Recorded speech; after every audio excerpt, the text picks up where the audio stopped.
afternoon. My name is Dr. Miguel Alonso Jr. I am the Department Chair of Engineering and a faculty member in engineering at Miami Dade College. And today I'll be talking to you a little bit about what my view is on trends in technology, which always involves engineering and science, but in general, giving you sort of an overview of the vision that I have for where things are going and what is ultimately, I think, going to be the shape of technology in the future. So the idea is today you'll learn a little bit about trends affecting my particular background or my sector, which is information technology, computer science, computer engineering, that industry, and how it affects business and some of the stuff we do here at the college. And I think it's important because if you're choosing a major, you really want to make sure that you know where that particular industry is going so that you can plan for your future and plan around your interests and what you really enjoy. Technology is a very exciting and interesting field. I see that we have a question. So there's one participant that wants to be a firefighter and take ROTC courses. Unfortunately, we do have a School of Fire Science. They have a fire science program, but I don't manage that program. So if you'd like more information, you can definitely send me an email or give me a call, and I can connect you with that particular person. So I'll move on, and the idea is so that you can choose a path for yourself and understand what's happening in technology and the disruptions that are happening and sort of the speed of innovation and the speed of how things are changing. I think it's extremely important that you, as students coming into college, you really have an understanding of where things are going. So there are several people who track the different metrics and the different performance measurements of the industry. And this particular industry is, again, technology. And there are essentially 5 or 6 really big sectors, and I'm sure that many of them you have already been exposed to. So the first biggest one, I think most people will agree on, is mobile applications. I think everybody that has some type of smart device or internet connected device has access to mobile applications and the ability to download mobile applications, and that really has changed the way that we do things at every scale, not just in industry but in your personal lives. I mean, we are so connected now, and that trend is going to continue. So that's one exciting area that I think is here to stay. There's going to be a shift away from people using computers the way that they used to. Some of you may have used computers before to write your, for example, research papers. That's slowly moving towards mobile technology. I mean, I think there's always going to still be a need for basic computers the way they are now, but it's going to be less and less. And then the next area that I think people are focusing on is understanding information. And really, when you're on Facebook, for example, they're collecting a lot of information. Anything that you do online, if you're using Snapchat or Vine or any of the other popular social media tools, they're collecting information about you, not really related to who you are, but how you are using their technology. And what are the things that you're looking for, and how are you engaging with other, for example, if you log into your Facebook account, how many Facebook pages are you looking at? What are the different types of Facebook pages are you looking at? They can look at it by geography, depending on where you are. If you live in Miami, maybe they can estimate Miami prefers, as a city, prefers these types of products or these types of services, or they like to do these types of activities versus New York or San Francisco or Chicago. And so that information needs to be collected, but it also needs to be processed. And we need to make sense of it. And it's really complicated. It's very hard because it's a lot of information coming in almost all the time from multiple sources. And so taking all that information, and it's a science really, because you have to understand human beings, and you have to understand how to make sense of that data. So that's all called big data. And I think that's another big area that's going to continue to move. And companies find value in it. You and I find value in it. I mean, when you log in to Facebook, it's custom to you and your likes and the things that you do. So you might be exposed to things based on what your friends like or the way that you interact with Facebook, for the different likes that you hit, or when you're on Twitter. Let's say if you tweet certain things with certain handles and hashtags, they may channel different types of products to you so that you can view. So it does affect us in the way that we use technology. Now, it might be a good thing, it might not be a bad thing. I mean, I think we're so early in the game that we don't know what the long-term effects are going to be, but it's certainly something that we need to be aware of. And then another big area that I think a lot of people, there's a buzz around is an area called cloud computing. And so this sort of goes, I think, hand in hand with mobile applications, in that you're really not going to be tied to any single device anymore. Everything is going to be connected to the internet, and almost everything you do is going to live somewhere else. So your information, the pictures that you upload, all of that stuff is going to reside somewhere else on a server or some type of device in the cloud, in space somewhere. And you're not going to really need a lot of big devices, high-end devices like, big towers and big PCs with a lot of power. Everything is going to be done online. There are locations around the world that have hundreds and hundreds of thousands of computers that are all networked together and can form a cluster and can do all these computations and take care of all of the processing, and then they just give you what you need. So that's another big area of cloud computing. And then there's other, kind of other areas that I think touch everybody's lives, like, of course, social media, where there's a lot of technology. I mean, the technology is not really that complicated except for handling a lot of people using it at the same time, but it has really changed the way that I think we live in society. So take all of the things that have happened in the last couple of years with a lot of the governments in the Middle East and in various parts of the world that have used social media to really start movements and really change the way that they see themselves in the world. They have used it to change the way other people see themselves and see them in the world, and then they've also used it to change sometimes even their systems of government, either getting the system of government to sort of bend a little bit or replacing it all altogether. And that ability to communicate through social means and peer-to-peer networks and talking to each other is extremely, extremely powerful. And I think it's going to be here to stay. And so what I'd like to do today is talk a little bit about each one of these, and then I'll entertain some questions at the end. And so looking at mobile applications, and I have some notes here on the side. So in case you see me looking off to the side, it's not because I'm not looking at the camera. I'm just taking a look at my notes. So by the end of this year, mobile devices are going to be used much more than PCs. So in other words, they're going to be the most common device we use to connect to the internet.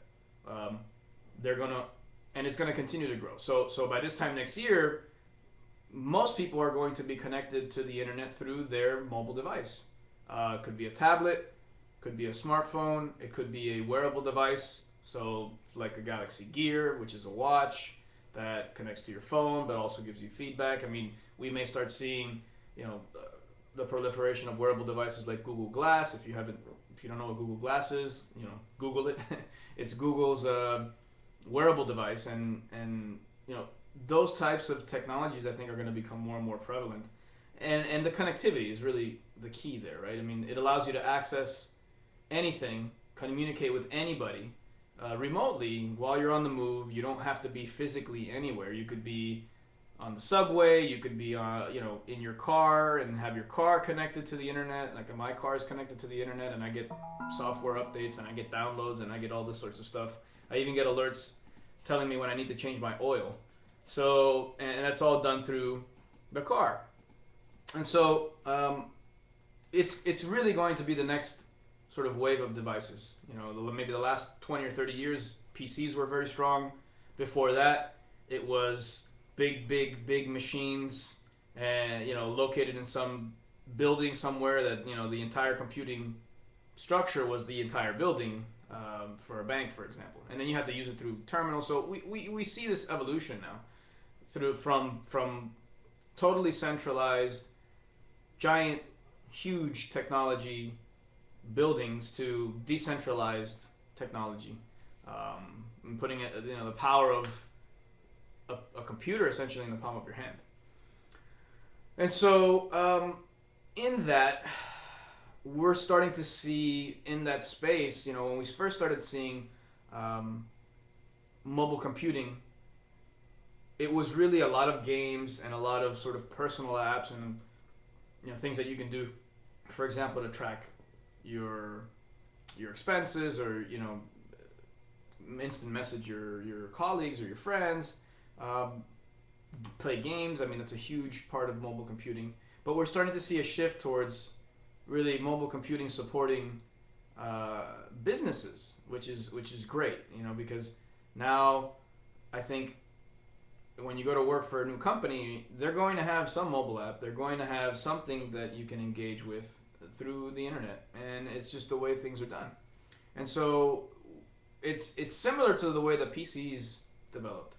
I think PCs went from very niche, sort of single type applications to very complicated, business type of applications. So there's going to be a shift there, and so there's lots of potentials for future opportunities. So if you decide to come into technology, I mean, there's a lot of things that are happening.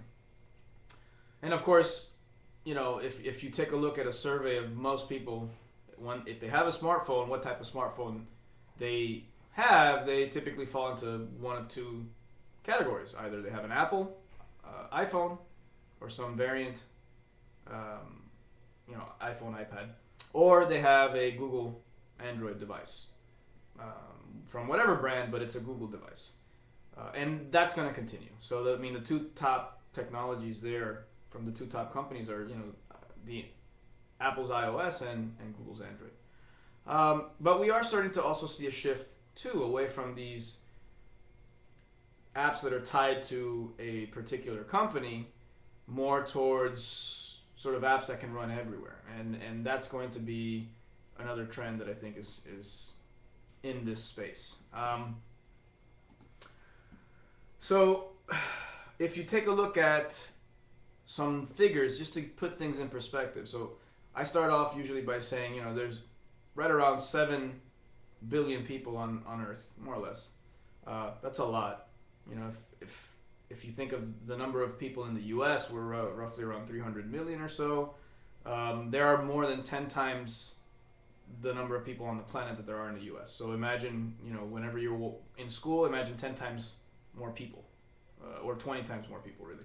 So we have a lot of people on Earth. And by the end of 2013, we're going to reach close to 2 billion units, devices connected to the internet.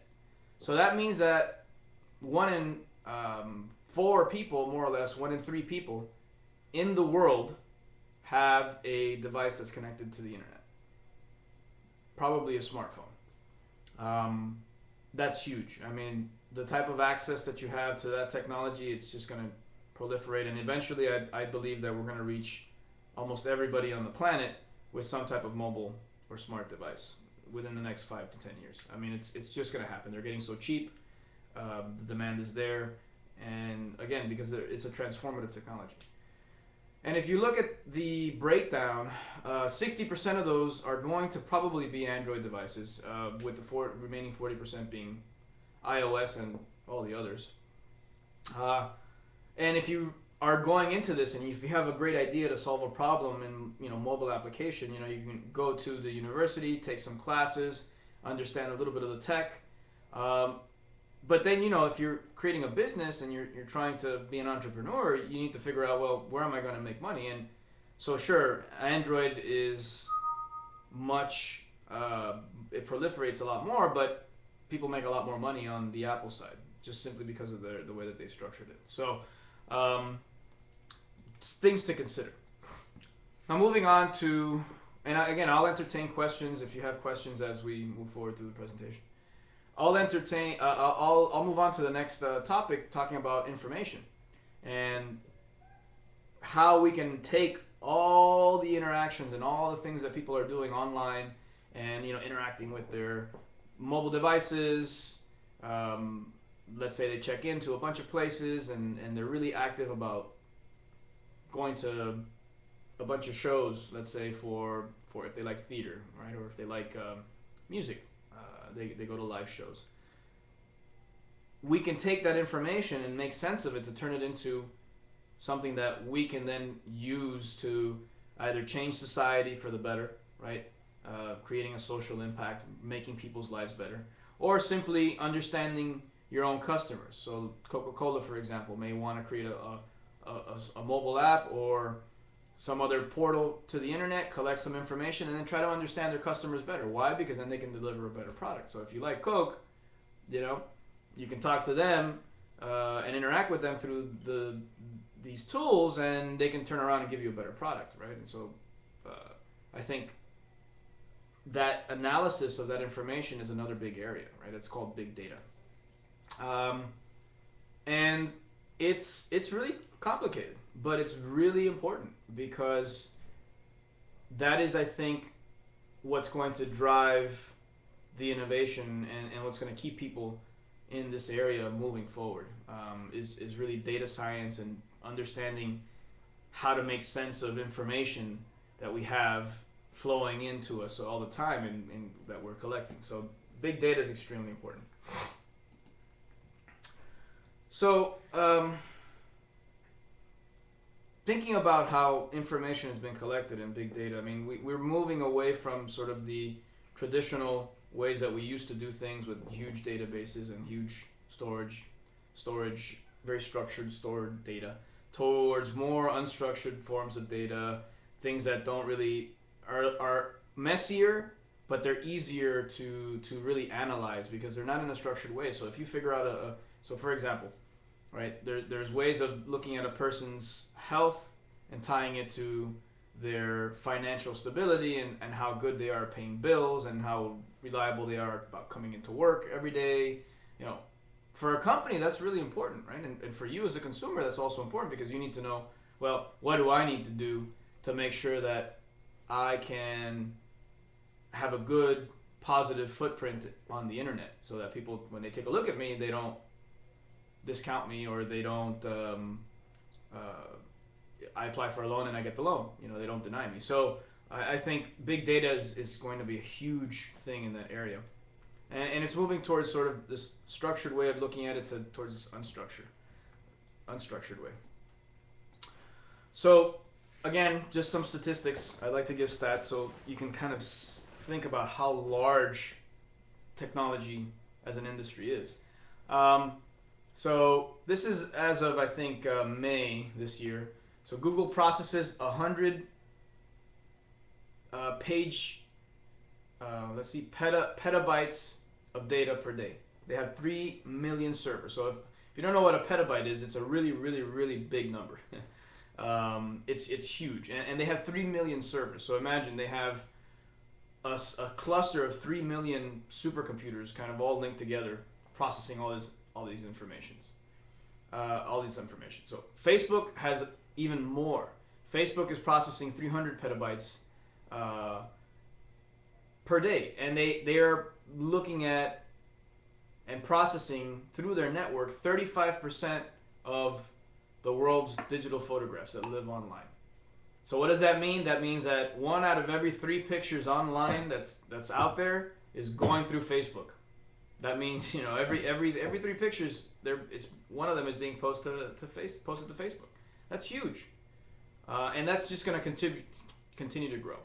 And that is making sense of that information, right? Taking all those photographs and doing something useful with it is really what big data is all about.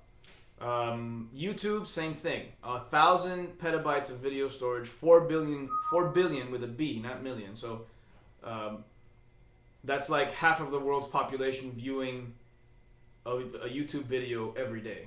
I mean, that's kind of the way things work out. 4 billion views per day. I mean, that's huge. just the video alone. Uh, that is a lot of information to make sense of. Twitter. So if you're using Twitter, I use Twitter a lot. Actually, I use it as communication feed. I use it to reach out to people that I know in a professional network.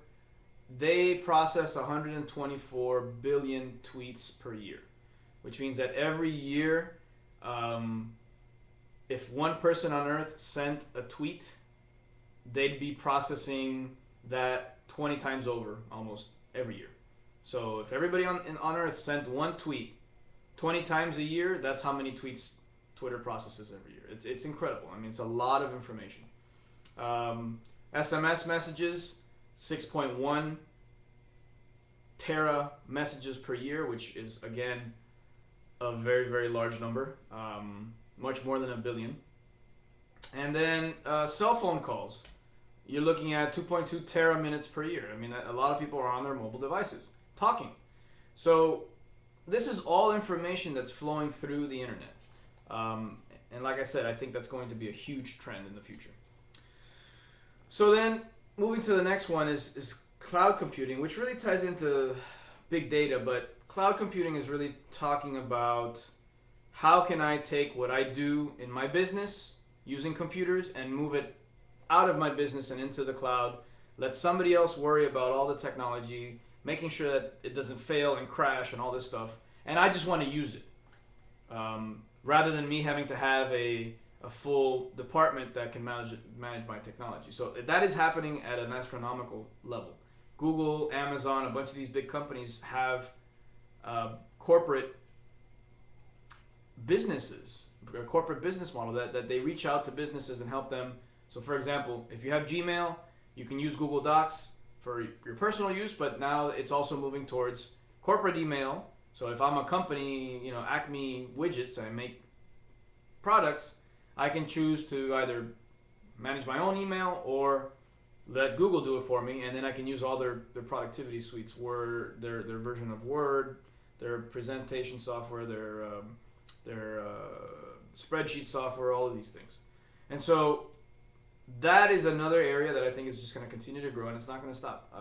It's cheaper, and that's always the first step to getting people to move to new technologies and explore new things is it cheaper? If I own the company, is it going to be cheaper for me to do this? And so if you're going into computer science, you need to think about, well, is cloud computing something that's going to be around for a long time? The answer is yes. So being in the technology space and choosing a technology major, I think you're not going to have any problems in the future. I mean, it's a growing industry and it's going to continue to grow. So looking at cloud, so yeah, you have the enterprise, but you also have the personal cloud, right? What I do for me. So I use Pandora. I don't know if any of you use Pandora. Spotify is another example. I have my own personal music library out there floating around, and I just, open up my phone, connect to it, and I can listen to my music. That's also a big deal because that sort of moves and ties into the first topic, mobile computing, mobile devices. It's going to replace the PC. You're not going to need a computer to store your files anymore. It's going to be stored somewhere on the internet. You don't really have to worry about it. You just use it. So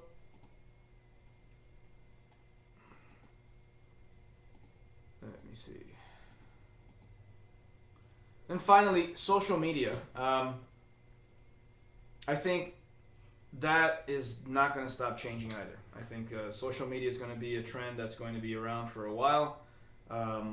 It has changed the world, literally. It has allowed countries to become sovereign states and free. It has allowed people to communicate in ways that were very difficult before. So that impact, I think, is going to continue to grow. And people are going to use it, and they're not going to stop using it. The question is, how are they going to continue to use it? And what's going to be the next, Facebook, Twitter, Snapchat, Instagram, Vine, WeChat? I mean, there are a number of different platforms that people are using. LinkedIn, I mean, pick one. Regardless of which one is going to be the next trendy one, we're always going to have it. It's going to stick around. I mean, people want to communicate. If you think of human history, and you look back from the earliest times of recorded human history, communication has always been uh, something that we need. We need to talk to each other. We need to communicate. And then as we begin to, as humanity began to grow and the population increase, the need for communicating across long distances is really, really became really, really important. And so every major discovery in communication has sort of helped society move forward, helped things progress.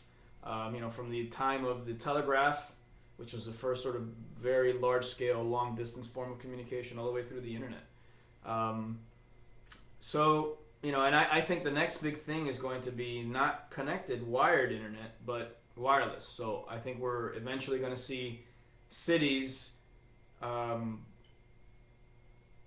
creating wireless internet for essentially free or very cheap, so people can connect to it all the time from their mobile device or any other enabled device.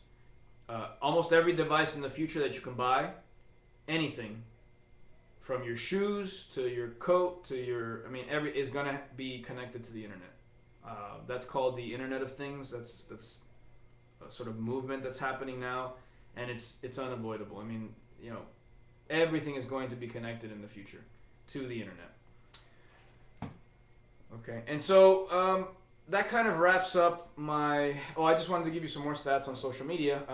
Right now, the most used social media tools are Twitter, Facebook, LinkedIn, and then things like blogs and forums and things like that. So really, it's still Twitter, Facebook, and LinkedIn. However, they're being themselves disrupted because you have new competitors. Snapchat, for example, is really trying to change the way people communicate by not letting their messages live on past the 6 or 10 seconds after communication. Private instant messaging is becoming very popular, so there's a lot of other tools like WeChat and Vine.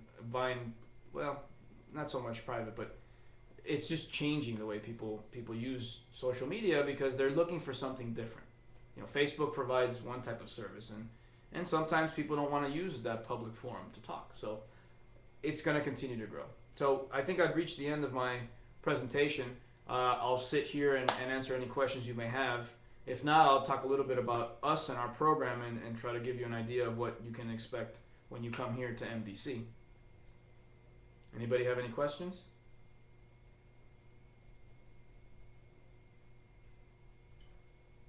Okay, so let me just talk a little bit about what we do here. So I guess one question is, well, does MDC have an engineering program? And the answer is yes. We have a baccalaureate of science and electronics, and so what we do is we train students to really be able to design products like smartphones, like robots, like those internet connected devices. So we prepare them from beginning to end with all the knowledge that they're going to need to design the hardware, so the physical device, all the way through the software, what you interact with, for example, an app. And so our students really get a very balanced education, and it's different than the universities because what we do here is we start you off from the first day of your semester doing something in engineering.